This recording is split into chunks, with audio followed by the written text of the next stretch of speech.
ஏன் இடஒதுக்கீடு, எதற்கு இடஒதுக்கீடு? ஜாதி இல்லைன்னு சொல்கிறேன், எல்லாரும் சமம்னு சொல்கிறேன், ஆனால் சலுகை மட்டும் வேணும்னு சொல்கிறேன். இது எந்த வகையில் நான் எஸ்சியில் இருக்கணும் ராப்பகலாக பிடிக்கலாம், எம்பிசியில் இருக்கணும் ராப்பகலாக பிடிக்கலாம்.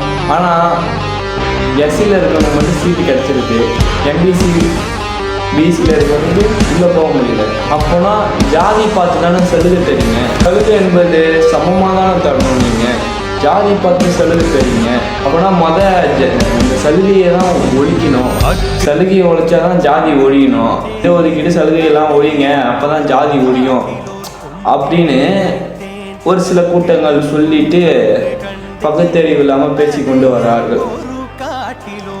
நான் என்ன கேட்குறேன்னா, இடஒதுக்கீடு என்பது இப்பொழுது கிடைத்தது. ஜாதி என்ற சாக்கடை தோன்றிய பொழுது இடஒதுக்கீடு என்பது கிடையாது. அப்பொழுது ஜாதி ஒழிந்திருக்க வேண்டுமே, ஏன் ஜாதி ஒழியவில்லை? இப்பொழுது தானே இடஒதுக்கீடு என்பது கிடைத்தது. அது சலுகை கிடையாது, நமக்கான உரிமை. சில பேர் இடஒதுக்கீடுனா என்னன்னே தெரியாம சுத்திட்டு வராங்க. அதிகாலத்துல பறையர் சமூகத்தினரை தாழ்த்தப்பட்டவன், கீழ் ஜாதிக்காரன், அடிமைன்னு சொல்லிட்டு அவங்கள மேல வராம அடிமையாவே வச்சு, கொத்தடிமையா வச்சு வேலை வாங்கிட்டு வந்தீங்க. எவ்வளவுதான் உழைச்சாலும் உயர் ஜாதிக்காரனுக்கு அடிமையா தான் இருந்தாங்க. உங்ககிட்ட பணம் இருந்தது, அவங்க கிட்ட அது கிடையாது.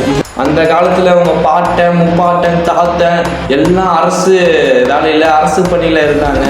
இவங்க உங்களுக்கு கையை தட்டிட்டு நீங்கள் சொன்ன வேலையெல்லாம் செஞ்சுட்டு இருந்தாங்க இந்த கீழ் ஜாதி மக்கள். ஆனால் இப்போ கொஞ்சம் கொஞ்சமாக மாறி இவங்க கொஞ்சம் நல்லா படித்து கல்வியை ஒரு ஆயுதமாக கையில் எடுத்து ஒரு அரசு வேலையில் இப்போ எல்லாருனாலும் கொஞ்சம் பேராக கொஞ்சம் ஒரு மாற்றத்தை கொண்டு வந்திருக்காங்க. அது உங்களுக்கு பொறுக்காமல் இவங்களாம் அதிகமான இடஒதுக்கீடு, இவங்களாம் அதிகமான சலுகை அப்படின்னு சொல்லிட்டு வரீங்க.